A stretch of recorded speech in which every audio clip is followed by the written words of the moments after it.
तो क्या हाल चाल। उम्मीद है आप बिल्कुल मस्त होंगे और अपनी तैयारी में लगे होंगे। शाम के 6 बजे आपको ये क्लास उपलब्ध हो जाता है प्रतिदिन, जैसा हमने आपसे कहा है। आज हम फिजिक्स के वैसे महत्वपूर्ण प्रश्न जो कभी न कभी एग्जाम में पूछे गए हैं, या आप कह सकते हैं कि बोर्ड सबसे ज्यादा इन्हीं प्रश्नों को प्यार करता है, बार बार रिपीट करते रहता है। तो वैसे प्रश्न को हम लेकर के आए हैं, 5 महत्वपूर्ण प्रश्न। लेकिन ये 5 से आपका 10 प्रश्न कंप्लीट होने वाला है। आप सिर्फ ध्यानपूर्वक पूरे एक्सप्लेनेशन को देखेंगे, कैसे हम एक्सप्लेन करते हैं, कैसे इसका आंसर लिखना है ना, कैसे इसे सॉल्व करना है। अगर आप ध्यान देंगे मात्र 10 मिनट, है ना, 10 मिनट का ही कक्षा ये चलेगा और प्रतिदिन चलेगा, है ना। जब तक एग्जाम नहीं हो जाता है तब तक ये आपकी 10 मिनट वाली कक्षा शाम में 6 बजे आपको मिलती रहेगी। और जो भी मैट्रिक बोर्ड देने वाले एग्जाम है उससे उनके पास इसको आप पहुंचाइए, है ना, वो उनको भी फायदा होगा इससे। तो वैसे फिजिक्स के आज 5 प्रश्न करेंगे और 5 से 10 कंप्लीट होगा, है ना। आपको लगातार देखना है। देखिए ये प्रश्न 2 बार एग्जाम में आ चुका है पिछले 10 सालों में, है ना। यहां से क्या प्रश्न है कि प्रकाश वायु से 1.50 अपवर्तनांक वाले कांच की एक प्लेट में प्रवेश करता है ना। तो प्रकाश हम लोग क्या पढ़े हैं अपवर्तन में कि प्रकाश की किरणें जब एक माध्यम से दूसरे माध्यम में जाती है तो अपने रास्ते से हट जाती है ना। जो मेन पाथ होता है उसका मुख्य रास्ता, उससे वो हट जाता है। ऐसा किस लिए होता है कि अलग अलग माध्यम में प्रकाश का चाल अलग अलग होता है ना। इसी के कारण तो वो अपने रास्ते से हटता है। और यहीं पर एक आपका परिभाषा आ जाता है अपवर्तनांक का। तो देखिए अपवर्तनांक दे दिया है आपका जिसमें प्रवेश कर रहा है वहां, और पूछा है कि कांच में प्रकाश का चाल क्या है। और यहाँ पे दिया रहेगा आपका, है ना, कि वायु में प्रकाश का चाल कितना होता है। तो दिया रहेगा, तो आपको याद रखना है 3 × 10⁻8 मीटर प्रति सेकेंड। अब यहां से तुमको कांच में अपवर्तनांक निकालना है। अपवर्तनांक निकालने का फॉर्मूला क्या था, n = c/v, है ना। लेकिन यहाँ पे c है ये, है ना, 3 × 10⁻8 मीटर प्रति सेकेंड c दिया हुआ है आपका। आपको निकालना क्या है, v। तो यहां से अगर इसको थोड़ा सा आप चेंज करेंगे तो v बराबर हो जाएगा c/n, जहां c क्या है आपका 3 × 10⁻8 मीटर प्रति सेकेंड, और n जो अपवर्तनांक दे रखा था वो कितना है 1.50। तो बहुत आसान है, न्यूमेरिकल देख के इसको आपको छोड़ना नहीं है।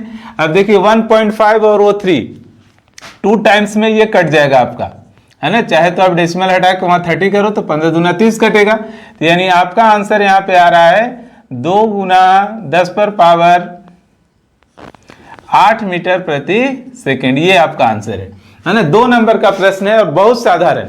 आपको सिर्फ एक फॉर्मूला याद रखना है कि n = c/v, जहां c आपको पता होता है कि c हमेशा होता है 3 × 10⁻8 मीटर प्रति सेकेंड। और क्या है, निर्वात में प्रकाश का चाल या वायु में प्रकाश का चाल 3 × 10⁻8 मीटर प्रति सेकेंड। तो अपवर्तनांक क्या है सो ही बताया आपको। अपवर्तन का परिभाषा भी हम आपको बता दिए, है ना। और साथ साथ ये न्यूमेरिकल भी सोल्व हो गया। तो पहले ही बोला गया है कि एक है 5 प्रश्न, लेकिन कंप्लीट होने वाला है बिल्कुल आपका 10 प्रश्न। आप लगातार सिर्फ क्लास में बने रहेंगे। देखिए सेकंड प्रश्न, ये भी न्यूमेरिकल सेक्शन से आया है ना। 2 मीटर फोकस दूरी वाले किसी अवतल लेंस की क्षमता ज्ञात करें, है ना। 2 मीटर फोकस दूरी वाले किसी अवतल लेंस की क्षमता ज्ञात करें। अब बताइए लेंस की क्षमता क्या होता है ना। तो क्या बताया गया है कि लेंस के अभिसरण और अपसरण करने की जो क्षमता होती है उसे लेंस की क्षमता कहते हैं। और ये फोकस दूरी का व्युत्क्रमानुपाती होता है। यानी कि अगर इसका निकालने का फॉर्मूला है तो P = 1/f, जहां P आपका डिनोट करेगा पावर ऑफ लेंस और f है आपका फोकस दूरी, है ना। अब इस पे आपको लगाना है यहाँ पे, तो क्या हो जाएगा 1, और f की जगह आप कितना रखेंगे 2 मीटर। और चूंकि ये मीटर में है तो सेंटीमीटर में आपको बदलने की आवश्यकता नहीं है। ये आप डिवाइड करेंगे तो आ जाएगा 0.5, है ना। और लेंस की क्षमता का ऐसा ही मात्रा क्या होता है, डायोप्टर। तो आप लिखेंगे वहां पर d। ये भी हो गया। अब यहाँ पे एक बात आएगा कि ये धनात्मक होगा कि ऋणात्मक, जो क्षमता माइनस में कि प्लस में। तो आप लेंस देखेंगे कौन सा है, लेंस कौन सा है आपका अवतल। ऑब्जेक्टिव पे भी ध्यान देंगे तो अवतल लेंस का जो फोकस दूरी होता है वो ऋणात्मक होता है, यानी कि -2 मीटर है ये, समझ गए। अगर यही लेंस रहा होता उत्तल, है ना, तो आता +2 मीटर और फिर उसका क्षमता जो निकलता वो प्लस में निकलता, लेकिन यहाँ हमारा क्षमता निकलेगा -0.5 डायोप्टर। कंप्लीट हुआ आपका। किस लेंस का फोकस दूरी धनात्मक होता है? उत्तल लेंस का। किस लेंस का फोकस दूरी ऋणात्मक होता है? अवतल लेंस का, है ना। क्लियर है। आप छोटी छोटी बात को सीख करके ही अपना नंबर बढ़ा सकते हैं। और ध्यान देना है कि मात्रक फिजिक्स में नहीं छूटना चाहिए। यहाँ हमने वो उसका स्पीड निकाला मीटर पर सेकेंड, यहाँ क्षमता निकाला डायोप्टर। जब भी न्यूमेरिकल सॉल्व करेंगे आप, है ना, मात्रक जरूर लिखना है। और परिभाषा के बाद भी अगर उसका ऐसा ही मात्रक होता है तो आप वहां मात्रक जरूर लिखें। कल से हम इस बात को रिपीट कर रहे हैं आपके पास। तीसरा प्रश्न आपका, 2 कंप्लीट कर लिए हम लोग। तीसरा, अवतल लेंस को अपसारी कहते हैं क्यों? अच्छा, इस पे एक प्रश्न और आ जाता है कि उत्तल लेंस को अभिसारी लेंस कहते हैं क्यों?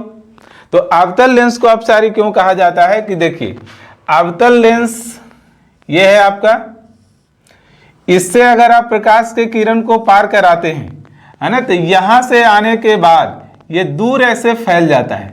प्रकाश की किरणें ऐसे दूर चली जाएगी लेंस से, इस तरह से जितने भी किरणें ले जाएं यहां से ये दूर चली जाएगी। तो किरणें क्या हो रही हैं? फैल रही हैं। और फैलना ही कहलाता है हिंदी में अपसरण, है ना। क्या कहलाता है? अपसरण। तो ये बोलेंगे कैसे कि अवतल लेंस के मुख्य अक्ष के समांतर जाने वाली किरणें लेंस से अपवर्तन के बाद दूर चली जाती है, फैल जाती है, इसीलिए अवतल लेंस को अपसारी लेंस कहते हैं। बहुत शानदार। अब देखिए, यहीं पर एक से आपसे प्रश्न पूछ देता है कि उत्तल लेंस को अभिसारी लेंस कहते हैं। और जब अवतल लेंस को अपसारी लेंस कहते हैं, फिगर भी आपको बनाना है वहां पे परिभाषा लिख करके, कारण बता करके। उत्तल लेंस क्या होता है कि अगर यहां लाते हैं, है ना, तो ये सभी किरणें, जितना भी किरण आप ले जाए, ये प्रधान अक्ष है आपका, तो ये यहां से एक बिंदु पर आकर के ऐसे जमा हो जाती है ना। जितने किरणें आप लाएं सब आकर के यहां से अंदर की ओर मुड़ेगी ऐसे, है ना। और अंदर की ओर मुड़ने के कारण ही ये जो अंदर मुड़ने का घटना है वो कहलाता है अभिसरण, है ना। क्या कहलाता है? अभिसरण।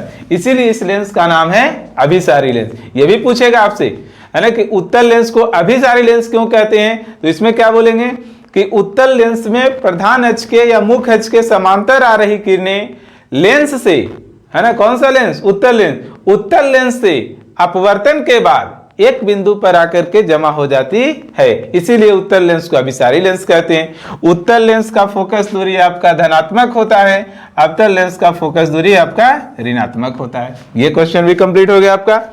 4 में अवतल दर्पण का 2 उपयोग बताना है आपको। तो अवतल दर्पण का उपयोग लिखने का तरीका, अवतल दर्पण का 2 उपयोग निम्नलिखित है। क्या क्या बताया गया आपको कि दाढ़ी बनाने वाले दर्पण में, है ना, हजामती दर्पण लिखेगा दाढ़ी बनाने में, है ना। फिर आपका लिखेंगे इसमें और लिख सकते हैं सोलर कुकर में, है ना, सोलर कुकर में। फिर कहाँ लिख सकते हैं आप? फिर लिख सकते हैं सर्च लाइट का परावर्तक सतह में, है ना। जो गाड़ी का हेडलाइट होता है उसके पीछे जो दर्पण रहता है वो अवतल नहीं होता है, सर्च लाइट के परावर्तक सतह के रूप में, परावर्तक सतह के रूप में। और एक यूज लिख सकते हैं आप, है ना, डॉक्टर द्वारा नाक कान गले की जांच में, जो दांत का डॉक्टर होता है ना, चाहे गले की डॉक्टर, वो लोग इसका इस्तेमाल करते हैं। डॉक्टर के द्वारा नाक कान गले की जांच में, समझ गए ना, ये इसका इस्तेमाल है। इसको आप ध्यान रखेंगे। ऐसे भी हम लोग बोलते हैं क्या कि एक ट्रिक में कि दाढ़ी वाला डॉक्टर सोलर की गाड़ी से आया, है ना, सोलर की गाड़ी से आया। यहां से याद कर सकते हैं, दाढ़ी मतलब दाढ़ी बनाने में, डॉक्टर मतलब डॉक्टर द्वारा नाक कान गले की जांच में, सोलर मतलब सोलर कुकर में, और गाड़ी मतलब गाड़ी के हेडलाइट में। समझ गए? तो ये उपयोग भी आपको पता है। उत्तल ये दर्पण का उपयोग कहाँ होता है?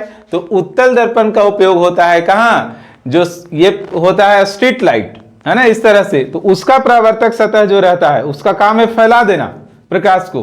तो स्ट्रीट लाइट के परावर्तक सतह में उत्तल दर्पण और कहाँ होता है, वाहन के साइड मिरर में, ड्राइवर के बगल में जो रहता है इधर से पीछे देखने के लिए, वहां पर लगा रहता है कौन सा दर्पण, उत्तल दर्पण।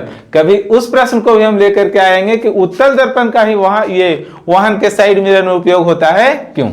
तो यहां से आप देख लिए आज का लास्ट प्रश्न। और आप अगर पूरा क्लास को अगर देख लिए तो एक बार और देखिए रिपीट होकर के, तब आपको पता चलेगा कि हमने कैसे आपको इतने कम समय में ही, है ना, 5 क्वेश्चन को एक्सप्लेन करने के दौरान ही कैसे हम 10 क्वेश्चन आपका कंप्लीट हो गया।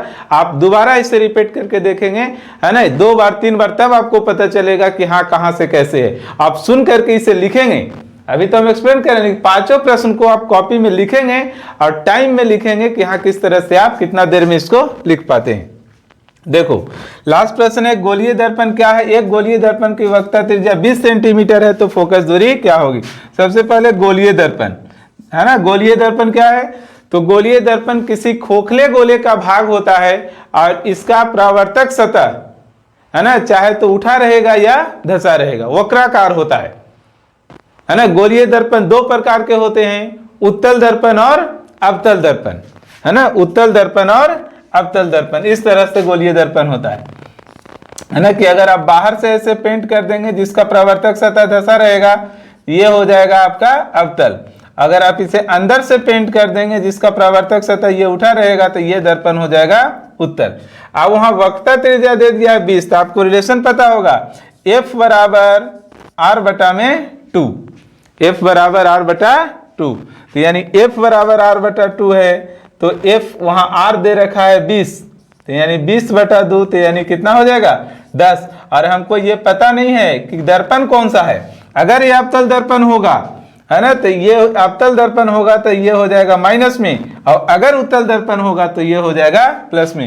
यानी उत्तल दर्पण का फोकस दूरी होता है प्लस और अवतल दर्पण का फोकस दूरी होता है माइनस। तो याद रहेगा आपको, उत्तल दर्पण का उपयोग नहीं था बता दिए, उत्तल लेंस को अभिसारी लेंस कहते हैं बता दिए, प्रकाश का अपवर्तन क्या होता है बता दिए, अपवर्तनांक क्या होता है बता दिए, और उसके अलावा 5 क्वेश्चन तो ये कंप्लीट हुआ ही।